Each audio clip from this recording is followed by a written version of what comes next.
What if I told you that a 100-year-old antiseptic brand, made famous by your grandmother, almost disappeared from existence and then came back stronger than ever? That's not a startup story.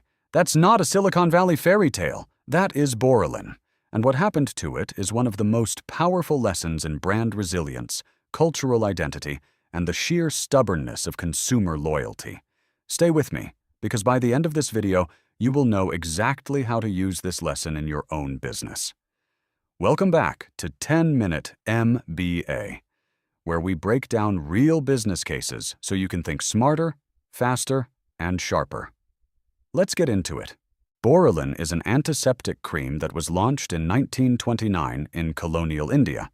It was created by Gurmohan Dutta, a Bengali entrepreneur, at a time when the market was dominated by British products like Pond's and Vaseline.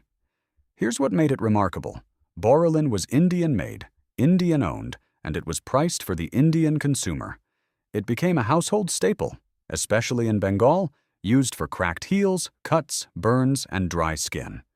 By the mid-20th century, it wasn't just a product, it was part of the culture. Mothers passed it on to daughters. It sat on every bathroom shelf. Doctors recommended it. It was as common in Indian homes as rice and dal. And then, the world changed. Through the 1980s and 90s, India opened its economy.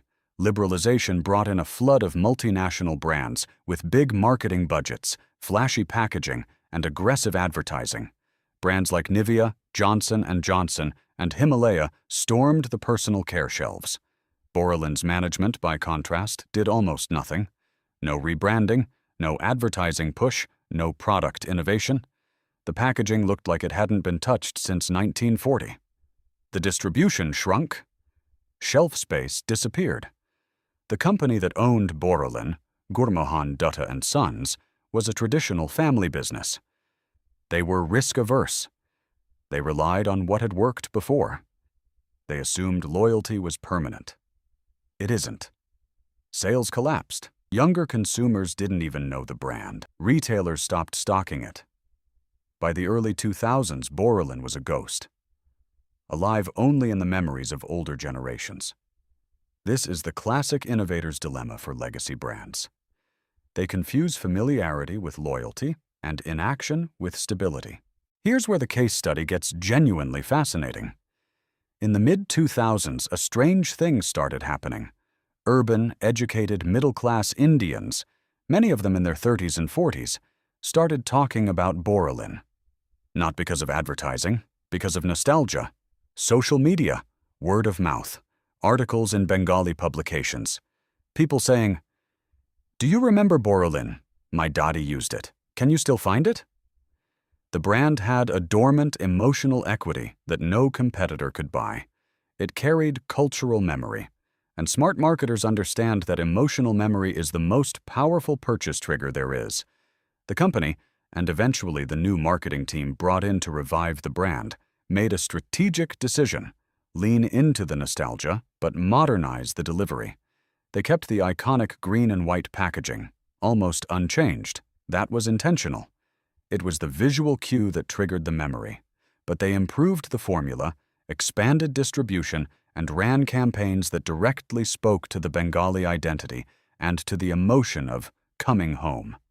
The tagline effectively said, "This is what your family trusted, and it still works." They didn't fight Nivea on features. They didn't try to outspend Himalaya on TV ads. They played a completely different game, the authenticity game. And authenticity in a world of manufactured brands is priceless. Borolin made a genuine commercial comeback. It re-established distribution across Bengal and gradually expanded nationally. It found a new consumer base, people who either remembered it fondly or were introduced to it by family members as the real thing. More importantly, it demonstrated something every business owner and marketer needs to tattoo on their brain. You cannot replace heritage. You can only squander it or protect it. Here are the 3 core lessons from Borolin. 1. Dormant brands are not dead brands. If you have built genuine consumer trust over decades, you have an asset that cannot be manufactured. The question is whether you are willing to invest in reactivating it. 2. Nostalgia is a legitimate strategy. This is not about being old-fashioned. It's about leveraging emotional connection. Consumers are drowning in options. Brands that make them feel something win. 3. Your biggest moat might be your story. Borolin couldn't outmarket Nivea. But Borolin had something Nivea never could. 90 years of being in Indian homes.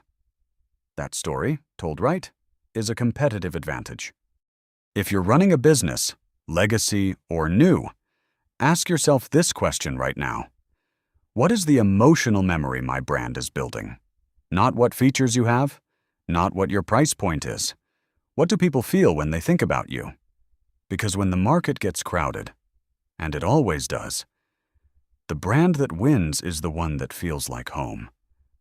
Borolin didn't survive because it was the best antiseptic on the market. It survived because it meant something. It was trusted. It was part of a family's story. Build a brand that means something, and never ever let inaction become your strategy. That's the Borolin case study. 100 years of lessons packed into 10 minutes.